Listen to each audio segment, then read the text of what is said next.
Welcome on board the Sputnik, orbiting the world with me, Hafsa Kara Mustafa, standing in for George Galloway. And still me, Gayatri. 5 years ago this month, NATO's Operation Unified Protector started in Libya. The aim, we were told, was to avert an imminent massacre in Benghazi by stopping Gaddafi's air force from flying above the rebel city. As it turned out, the aim was standard regime change. And after the brutal lynching of the Libyan leader, the oil-rich North African nation started its long and predictable descent into chaos and lawlessness. Today, the country is a failed state and has become a base for the terror network ISIS. To discuss this in more detail and attempt to make sense of what has become a nonsensical situation is one of my favourite political analysts, author of Divide and Ruin, and journalist Dan Glazebrook. Dan, welcome to the show. Thank you. Dan, you know, we were told initially that it was just a no-fly zone, that we were about to save Libya from imminent massacre. You know, what happened? Just talk us through the origins, really, of the NATO intervention. The UN resolution was actually implemented within about 2 or 3 days. The capacity of Gaddafi's air force to fly over Benghazi had been destroyed. And from that moment on, the invasion was illegal, was not justified by the UN invasion and the UN mandate of protecting civilians, and actually became a war against the Libyan state and the destruction of the state institutions. So, yeah, that's absolutely right. And Russia and China noted this. They noted this is not what we signed up to. The African nations who'd acquiesced in that motion explicitly said this is not what we signed up to. But the goal very quickly and obviously became regime change. And it's interesting now, over the past year, we've had a number of admissions that actually the goal was regime change from the start. Clinton admitted this before a congressional committee last year, Hillary Clinton. And Robert Gates very openly and frankly said, yes, we've maintained a facade, he said, of that this wasn't about regime change, but obviously it was. So they've admitted now openly that this was about regime change. Although regime change itself is a euphemism, actually what was going on was the destruction of the Libyan state and its institutions. And as you said, Gayatri, the predictable result of that was the chaos and lawlessness that we now see. But they therefore deliberately deceived Russia, China, and the other African states. How did they get away with that? Yeah, they did. Yeah, they did. I mean, it's interesting, actually, there was an article in, I think it was the New York Review of Books, if I'm not mistaken, that was looking in detail at the African Union's intervention and role in actually creating the UN resolution in 1973. The African Union representatives insisted on actually Articles 1 and 2 of this resolution being that all attempts would be first made to create a ceasefire in the country before any military activity took place. And the African Union delegation actually worked hard to implement a ceasefire, to get both sides to agree to a ceasefire. And the Gaddafi government actually agreed to the ceasefire proposal put forward by the African Union. And we can see the commitment of the West to the resolution they signed up to by the fact that none of them took it seriously. None of them were interested in this. They were only interested in prolonging and continuing the war to the conclusion that we now see. And Jacob Zuma had to fly back actually to Johannesburg because his plane was almost attacked when the bombing raid started. Yeah. It's a clear indication, really, that there was no intention to see a peaceful resolution to the burgeoning conflict at the time. Yeah, that's right. And one of the reasons his plane was attacked was because of the racism that was a major motivation of a lot of the rebel forces in Libya. This was completely downplayed and overlooked in the West. And when it did start to come out that actually these rebel mobs supported by NATO were massacring African migrants and so on, it was justified by Western politicians on the grounds, the spurious grounds, that all of these African migrants who were being attacked and lynched and cut up and so on were all mercenaries for Gaddafi. Amnesty International actually looked into this, and they said they couldn't find any evidence of any mercenaries. In fact, what was happening was that racist lynch mobs were going around massacring African migrants and then claiming, oh, these are mercenaries for Gaddafi. So a big part of the motivation was racist. People, the rebels objected to the fact that Libya had put Libya into a leading position within the African Union. They thought he was wasting resources on promoting African development across the continent. He'd created an African Development Bank, or the African Union had created an African Development Bank that Libya had contributed significant amounts of money to, tens of billions of dollars to, as well as an African Monetary Fund. And all of these institutions were designed to free Africa from dependence on the extortionate Western financial institutions. But a lot of the Libyan rebels saw this as wasting Libya's money and so on. They didn't like the fact that Libyan immigrants were given good conditions and jobs and so on in Libya. And this racism was a very clear part of the rebellion that NATO signed up to from the very beginning. And actually, Tawaga, the only black North African city, in my understanding, was completely ethnically cleansed by the rebels with the full support of the NATO-imposed transitional government. There was a report by the UN looking into the humanitarian impact of the humanitarian situation in Libya right now, which is obviously the result of the fallout of what happened in 2011. And it shows the devastating impact that war has had. Libya, don't forget, in 2011, before this war, was ranked highest in the UN Human Development Index in Africa. It had the highest life expectancy on the continent, it had the lowest infant mortality, and so on. Now that situation has been completely reversed. Now I think it's at 2.44 million people are dependent on aid. 1.3 million are malnourished, lacking sufficient food, and perhaps most devastatingly, for a country of only 6 million people, 1.8 million Libyans have fled the country to Tunisia. So I understand that the Libyan Investment Authority under Gaddafi, they put quite some money in prime locations and estates all over the world, including London. And they even owned 3% of the Financial Times when it was still owned by Pearson. The question is, what happened to all that? Well, a lot of that is still not been unlocked, has still not been released back to Libya. That's right. And it's interesting with there's 3 or 4 rival governments now in Libya.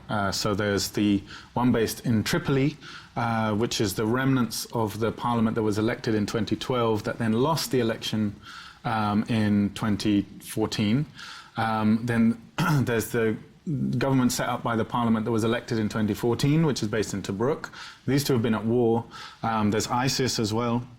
And now there's a UN so-called unity government, although it's interesting, the only unity it can really claim is unity of the other 2 rival governments in opposing it. That's the only real, and it's very interesting, when this government was announced, the other 2 existing governments on the ground, actually the presidents of both parliaments signed a joint letter. This is 2 warring parliaments, signed a joint letter to the UN saying neither of them recognize its authority. And yet this is being proposed as a unity government. Now this has been established for one reason only, which is to provide a fig leaf of legitimacy for the reoccupation of Libya that's now underway with British forces and US forces and so on.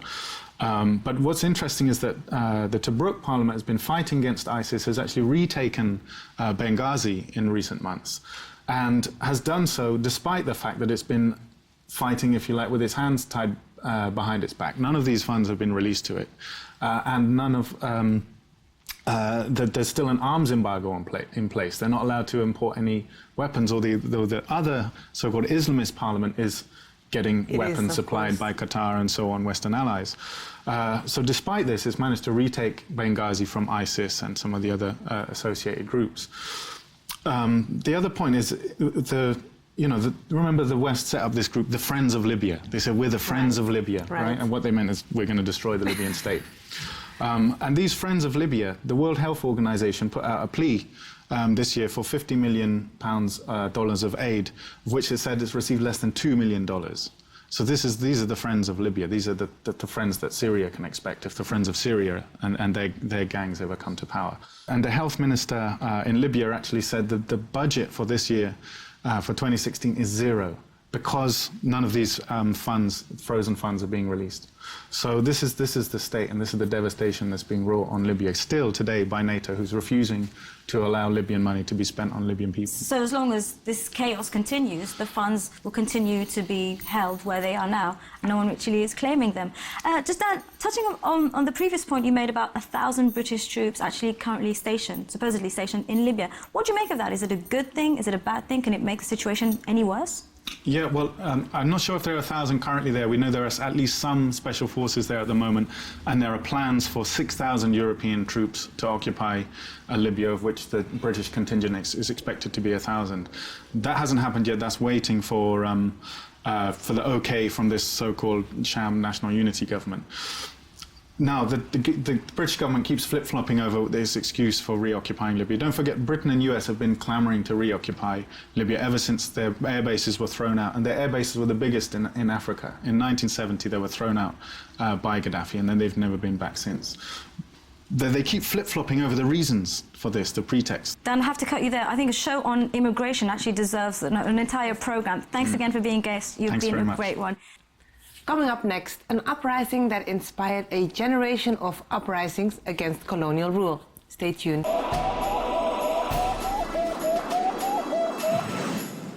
Welcome back to Sputnik. 100 years ago, this Easter, a group of Irishmen rose up against oppressive British colonial rule, proclaiming independence of the Irish Republic, triggering what is known today as the Easter Rising. Their movement not only inspired Ireland, but oppressed peoples from across the world.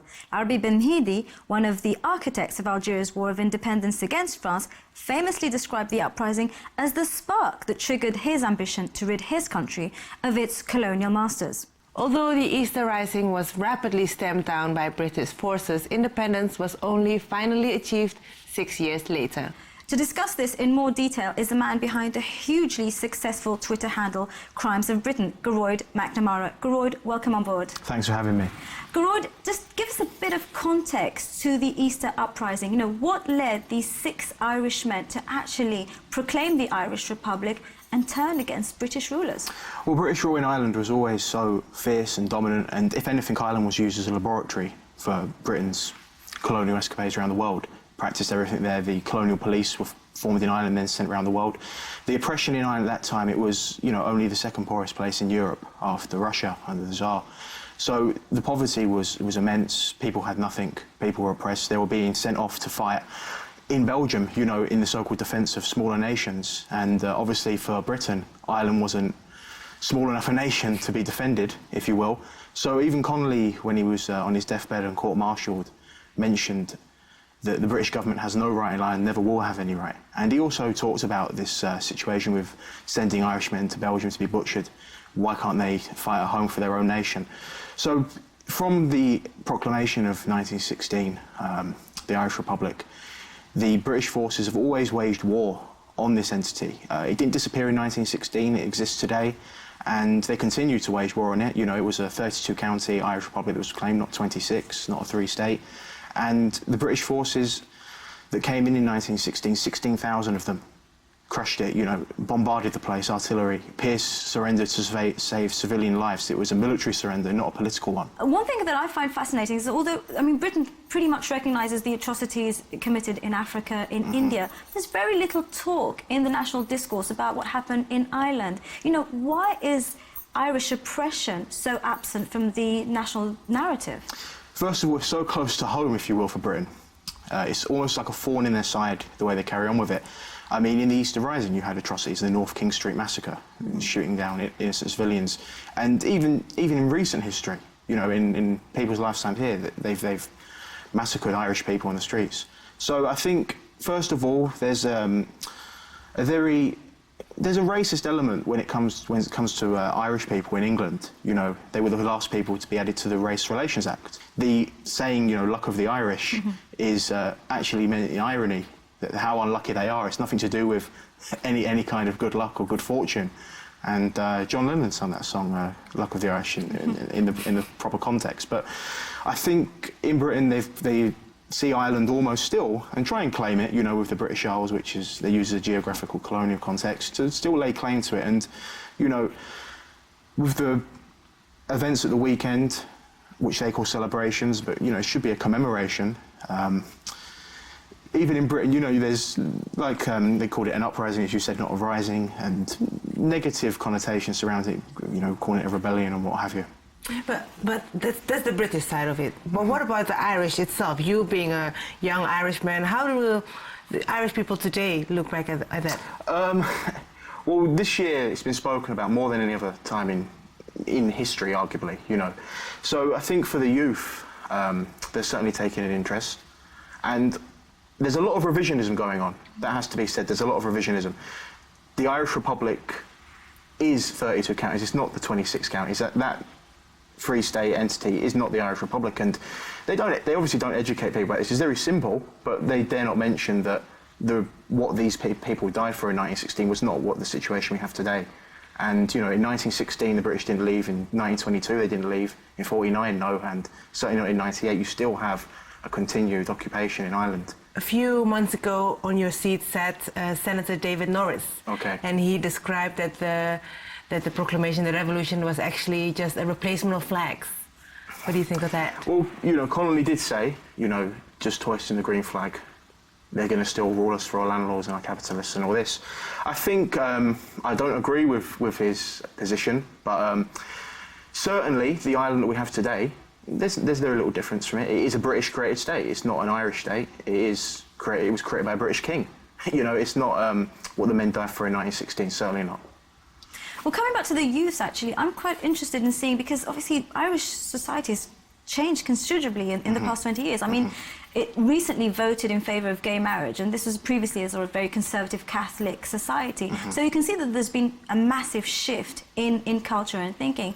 And I'm just curious as to whether, you know, the youth are familiar with the struggle of their ancestors. Do they relate to it? And also, are they aware of the influence their ancestors actually had across the globe? I would say they don't. I think even in Ireland today, the elephant in the room is the North. You didn't see it mentioned at all. So when it comes to what happened, you know, they won't know about Chittagong in India, that they done a commemoration in April to coincide with it, uprising against the British, and they knew it was going to fail, but they took spirit from the Irish rebellion. You know, Marcus Garvey, he was inspired by Ho Chi Minh, and even in Egypt, in 1919, you know, it had massive impacts. There was probably more solidarity and links then than there is today. You know, it's almost Ireland sort of, at one stage, was not really seen as part of Europe, just as a colony, but now it is part of Europe. You know, people there they almost have become part of Britain in a way that they've accepted British culture. Irish culture is almost like, at the weekend almost, you know, it's like a carnival for some people, rather than what it should be about, of commemorating and remembering that it's unfinished. You had parading Co-Island called Unfinished Revolution, because it is unfinished and it's continuing. Well, speaking of unfinished, obviously the Proclamation of Independence left a bitter taste, because obviously it's not the whole of Ireland that was liberated or became independent. What is your take on a completely independent Ireland? Is that feasible, or do you think that actually what is known as the Six Counties of Ulster, do they still want to remain under the British Crown? Well, in 1918, the Irish people voted for Ireland to be unified as one.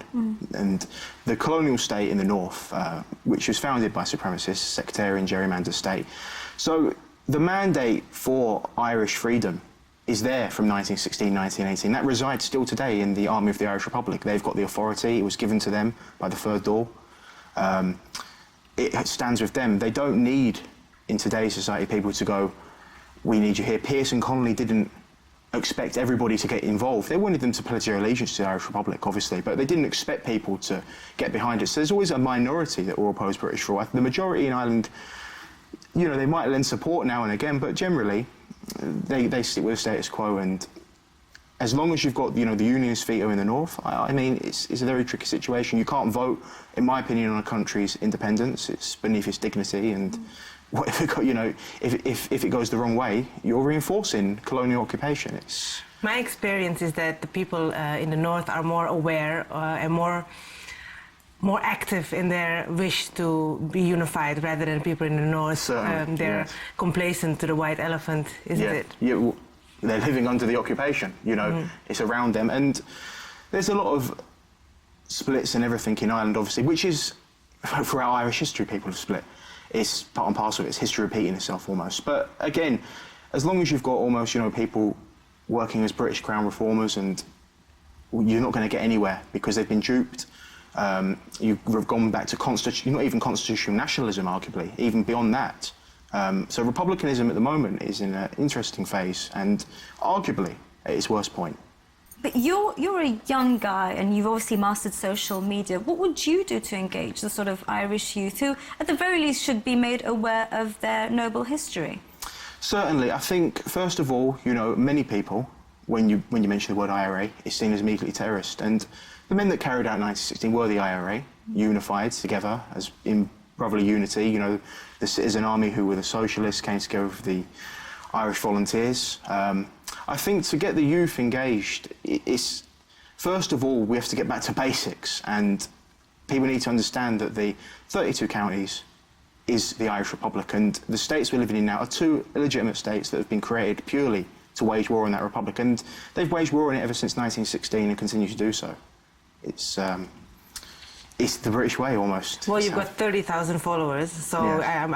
I'm guessing you get a big conversation flowing there. Yeah, certainly. I think I put stuff out from all over the world. With the Irish stuff, it is certainly I don't try and revise any history. I stick to the facts, and people do retweet and all this kind of carry on and do engage in discussion. But again, people seem to think that because of 26 counties independent in 1922, so they say, that part is done. But really, that is a big problem when it comes to reunifying Ireland. And it's not a simple job of just the 6 joining the 26. You've actually got to go with the mandate that what Connolly died for, what Pearse died for. They didn't die for what we have today, certainly.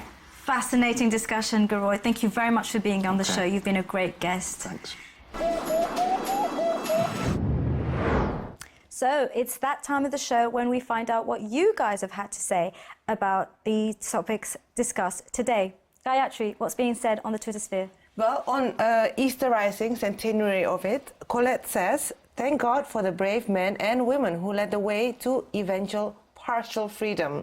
And Lou Gogan says, "The Irish are still oppressed now by Irish politicians who have contempt for the people." Oh, I'm afraid that's the fate of all of us, to be honest. That's Oppressive politicians are found in every corner. Actually.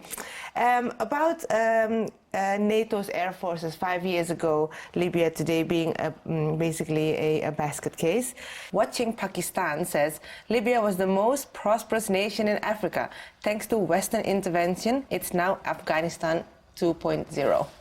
Well, I'm afraid that's it, really. Every Western intervention in the Middle East or Africa has made a very bad situation worse. We'll only keep going on that way. And those are all the tweets for today. Sadly, that's the end of the show, with me, Hafsa Kara Mustafa, standing in for George Galloway. And me, Gayatri. But you can stay in touch with us on Twitter at RT_Sputnik or on Facebook, Sputnik on Russia Today. Until next week, it's been marvelous.